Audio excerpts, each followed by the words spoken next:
राजा जनक एक स्वरूप सिद्ध व्यक्ति थे, इसलिए वे वेद अनुमोदित कर्म करने के लिए बाध्य नहीं थे।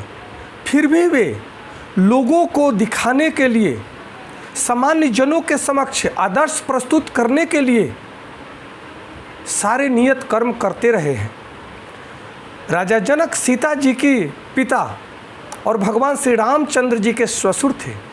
भगवान के महान भक्त होने के कारण उनकी स्थिति दिव्य थी, किंतु चूंकि वे मिथिला के राजा थे, इसलिए उन्हें अपनी प्रजा को यह शिक्षा देनी थी कि कर्तव्य पालन किस प्रकार किया जाता है।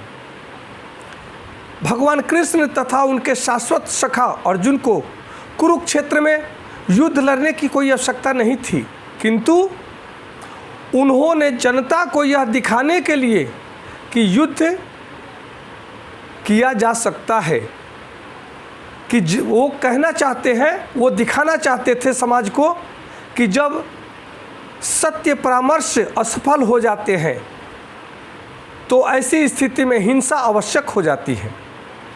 कुरुक्षेत्र युद्ध के पूर्व युद्ध निवारण के लिए भगवान कृष्ण तक ने सारे प्रयास किए, किंतु दूसरा पक्ष लड़ने पर तुला हुआ था। इसलिए ऐसे सद्धर्म के लिए युद्ध करना आवश्यक हो जाता है। भगवान कृष्ण युद्ध करने के लिए इच्छित नहीं थे, उनका तनिक भी इच्छा नहीं था कि युद्ध किया जाए, क्योंकि भगवान कृष्ण को युद्ध के परिणाम के विषय में पता था कि जब युद्ध होता है तब अनेकों निर्दोष लोगों की भी हत्या हो जाती है।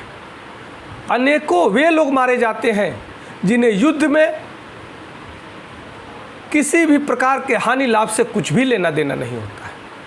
परंतु भगवान ने समाज को यह दर्पण दिखाने का कार्य किया कि जब सत्य परामर्श, आपसी सात्विक विचारों में आदान प्रदान बंद हो जाए, सत्य परामर्श को जब ठुकरा दिया जाए और कोई किसी को इतना सताए कि जिसका हद हो जाए, तब सत्य के लिए युद्ध करना अति आवश्यक हो जाता है।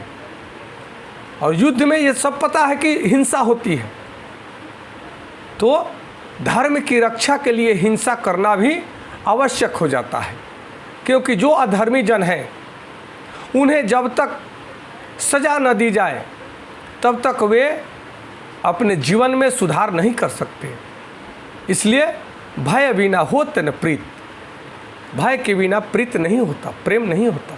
नमस्कार, धन्यवाद। जय श्री कृष्ण।